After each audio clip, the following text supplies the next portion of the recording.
لاہور، پنجاب کا دل، وہ شہر جو اپنی زندہ دلی اور خوش خوراکی کے لیے جانا جاتا ہے۔ لیکن دسمبر 1999 کی ایک سرد دوپہر کو اس شہر کی ہوا میں ایک ایسی دہشت گھل گئی جس نے ہر گھر کی نیند اڑا دی۔ تصور کریں، راوی روڈ کا ایک بزی یعنی پرہجوم علاقے میں ایک پرانا سا مکان جس کا نمبر تھا 16B۔ باہر سے دیکھنے پر یہ ایک عام درمیانے درجے یعنی لوور مڈل کلاس کے شخص کا گھر لگتا تھا، لیکن اس کی دیواروں کے پیچھے موت کا ایک ایسا وحشی کارخانہ چل رہا تھا جو انسانی تاریخ نے پہلے کبھی نہیں دیکھا تھا۔ جب جاوید اقبال نے ڈیلی جنگ کے دفتر میں ایک بھاری بھرکم بوری اور خوفناک ڈائری بھیجی تو اس نے صرف اپنا جرم قبول نہیں کیا بلکہ اس نے پورے ملک پاکستان کے سسٹم کو ہلا کے رکھ دیا۔ اس نے لکھا، میں 100 ماؤں کا وہ درد دے چکا ہوں جو میں نے خود سہا ہے، اب گنتی پوری ہو چکی ہے۔ لیکن کیا آپ نے کبھی سوچا ہے کہ وہ 100 بچے کون تھے؟ وہ صرف اخبار کی ہیڈ لائنز نہیں تھے۔ ان میں سے کوئی 10 سال کا تھا جو گھر سے ناراض ہو کر نکلا تھا، کوئی داتا دربار پر مفت کھانے کی امید میں آیا تھا، اور کوئی اپنے بیمار باپ کے لیے مزدوری کی تلاش میں تھا۔ جاوید اقبال نے انہیں صرف قتل نہیں کیا بلکہ اس نے ان کی پہچان تک مٹا دی۔ آج ہم صرف ایک سیریل کلر کی داستان نہیں سنیں گے، ہم اس اندھیری گلی میں بھی داخل ہوں گے جہاں بیسٹ آف راوی روڈ کھلے عام شکار کیا کرتا تھا۔ اور سب سے اہم سوال، کیا ایک ہائی سیکیورٹی جیل میں جاوید اقبال کی موت واقعی خودکشی تھی یا اسے ان رازوں کے ساتھ دفن کر دیا گیا جو بڑے بڑے افسران کو ننگا کر سکتے تھے؟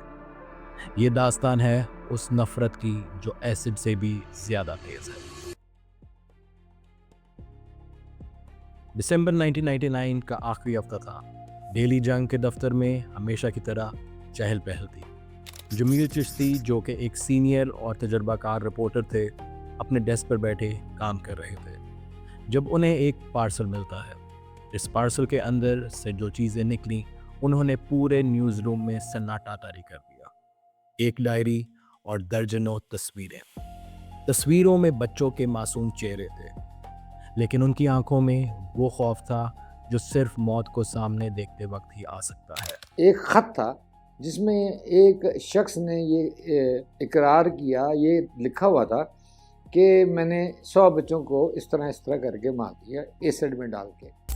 جاوید نے ڈائری میں لکھا تھا کہ وہ پولیس کی غفلت یعنی نیگلیجنس سے تنگ آ کر سرنڈر کر رہا ہے۔ اس نے لکھا کہ میں نے 100 بچوں کو قتل کیا ہے اور ان کی لاشیں ایسڈ میں گھلا دی ہیں۔ اکثر لوگ یہ بھول جاتے ہیں کہ جاوید اقبال نے سرنڈر کرنے سے پہلے پولیس کو موقع دیا تھا۔ جب اس نے پہلا خط لکھا تو ایک ڈی ایس پی اور چند سپاہی 16B راوی روڈ گئے تھے۔ پڑوسیوں نے شکایت کی تھی کہ اس گھر سے عجیب، تیز اور ناقابل برداشت ٹاکسک بدبو آتی ہے۔ جب پولیس نے دروازہ کھٹکھٹایا تو جاوید اقبال باہر آیا۔ اس نے ڈرنے کے بجائے پولیس کو گن دکھائی اور دھمکی دی کہ اگر وہ اندر آئے تو وہ خود کو گولی مار لے گا۔ انہوں نے سوچا کہ شاید کوئی ذہنی مریض ہے۔ اگر اس دن پولیس نے ہمت دکھائی ہوتی تو شاید آخری 10 سے 15 بچوں کی جان بچ سکتی تھی۔ یہ سسٹم کی وہ پہلی ناکامی تھی جس نے جاوید کو اجے یعنی انوینسیبل ہونے کا احساس دلایا۔ جب فورینزک ٹیم اور رپورٹرز نے آخرکار گھر کے اندر قدم رکھا تو پہلا احساس موت کا تھا۔ ہائیڈروکلورک ایسڈز کے فیومز اتنے تیز تھے کہ لوگوں کی آنکھوں سے پانی بہنے لگا۔ گھر کی دیواروں کا رنگ پیلے سے سفید ہو چکا تھا۔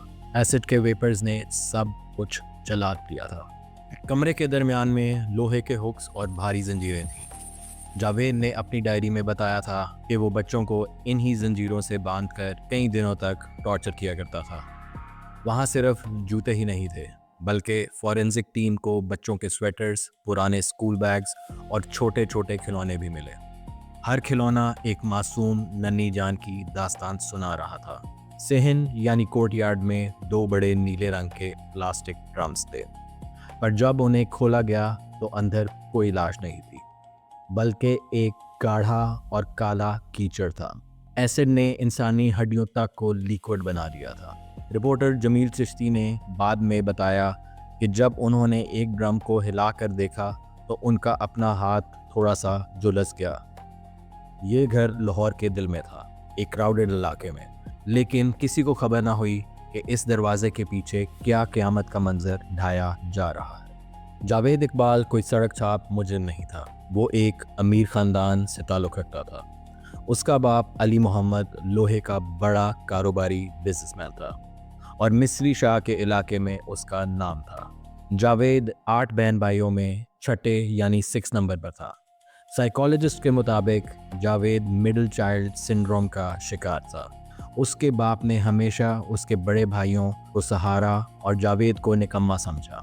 जावेद ने बचपन से ही देखा कि इज्जत सिर्फ पैसे और ताकत की होती है। जावेद ने 2 बार शादी की कोशिश की, लेकिन दोनों बार नाकामी हुई। उसका मिजाज इतना चिड़चिड़ा और एग्रेसिव था कि कोई औरत उसके साथ नहीं रह सकी। इन नाकामियों ने उसके अंदर औरतों और फैमिली सिस्टम के खिलाफ नफरत भर दी थी। उसकी डायरी में सबसे ज़्यादा जिक्र उसकी माँ का था। वो अपनी माँ से मोहब्बत भी करता था और उनसे नाराज़ भी था। उसका ख्याल था कि जब उस पर पुराने केस में टॉर्चर हुआ तो तब उसकी माँ ने उसे बचाया नहीं। उसने लिखा, मैं चाहता हूँ कि हर माँ वो दर्द महसूस करे जो मेरी माँ ने मेरे लिए नहीं किया। उसने 100 का नंबर सिर्फ इसलिए चुना ताकि वो 100 माँओं को बर्बाद कर सके। जावेद ने अपने टारगेट को पूरा करने के लिए एक क्लिनिकल अप्रोच अपनाई थी। वो दाता दरबार को अपना हंटिंग ग्राउंड बनाता था। दाता दरबार शहर लाहौर की वो लोकेशन है जहाँ हर वक्त हज़ारों लोग मौजूद होते हैं, जिनमें भागे हुए बच्चे और बेघर लोग भी सबसे ज़्यादा तादाद में होते हैं। जावेद वहाँ जाता, बेहद नरम दिल अंकल बनता और किसी भूखे बच्चे को बेहतरीन बिरयानी या हलवा पूड़ी का लालच देता। वो उन्हें अपनी वीडियो गेम शॉप पर ले जाता। उस ज़माने में सेगा और निटेंडो बच्चों के लिए किसी जादू से कम नहीं थी। जब बच्चे खेल में मगन हो जाते तो जावेद उनसे बोलता कि उन्होंने कोई चोरी की है, और ऐसे ही कभी डर और कभी लालच से वो इन लावारिस बच्चों को 16B की अंधेरी नगरी में ले जाने में कामयाब हो जाता। जावेद अकेला काम नहीं कर रहा था। उसने 3 लड़कों साजिद, नदीम और साबिर को अपना साथी बनाया हुआ था।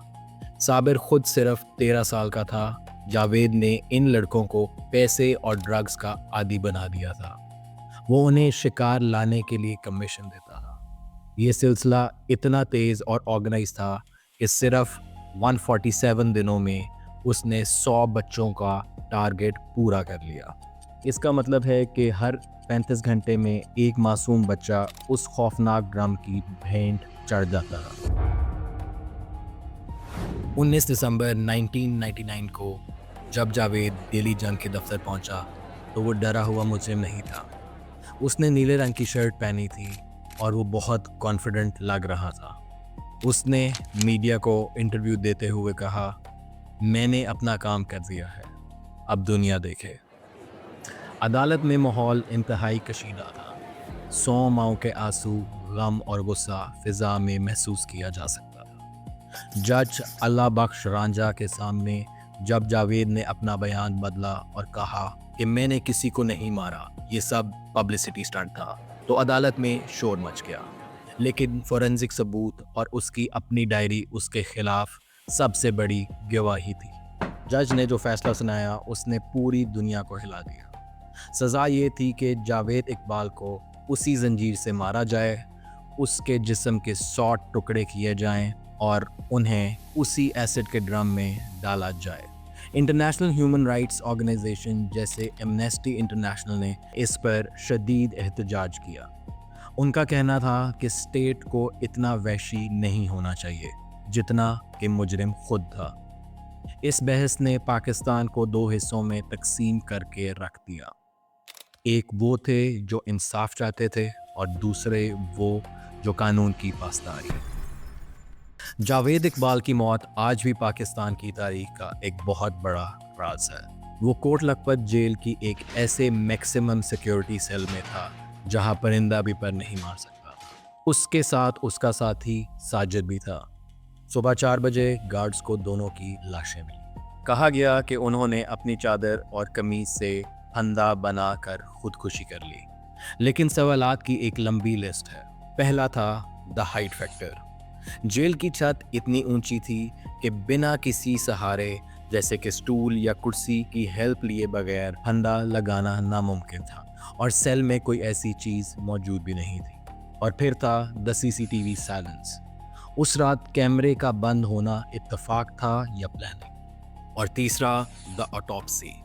कुछ रिपोर्ट्स के मुताबिक जावेद के जिस्म पर नए जख्म और टॉर्चर के निशान थे जो खुदकुशी की दास्तान से मेल नहीं खाते थे। असल सच शायद यही है कि जावेद इकबाल ने अपनी डायरी में उन VVIPs और पुलिस अफसरान के नाम लिखने शुरू कर दिए थे जो उसके घर आते जाते थे। जावेद इकबाल अकेला नहीं था, वो एक बहुत बड़े PDF फाइल रिंग का हिस्सा था जिसे शायद बड़े लोग प्रोटेक्ट कर रहे थे, और उसे अदालत में ज़बान खोलने से पहले ही खामोश कर दिया गया। आज 16B रावी रोड एक पुरानी खामोश इमारत है और लोग वहाँ से गुजरते हुए आज भी डर महसूस करते हैं। उन 100 बच्चों की लाशें कभी नहीं मिली। वो एसिड में घोलकर लाहौर के ड्रेनेज और मिट्टी का हिस्सा बन गई। जावेद इकबाल मर गया, लेकिन वो सवाल छोड़ गया, क्या हमने अपने बच्चों को महफूज बनाया या हम अभी भी अगले किसी जावेद इकबाल का पैदा होने का इंतज़ार कर रहे हैं? अगर आपको इस तरह की इन्वेस्टिगेटिव, सस्पेंस से भरपूर और डिटेल में बताई गई ट्रू क्राइम स्टोरीज पसंद आती हैं तो कमेंट में ज़रूर बताइएगा कि आप अगला केस कौन सा देखना चाहते हैं। और चैनल को सब्सक्राइब करें, वीडियो को लाइक करें और बेल का आइकन ज़रूर ऑन कर दें। मैं आपसे फिर मिलूँगा एक और हैरत अंगेज़ और खौफनाक कहानी के साथ नेक्स्ट वीडियो में।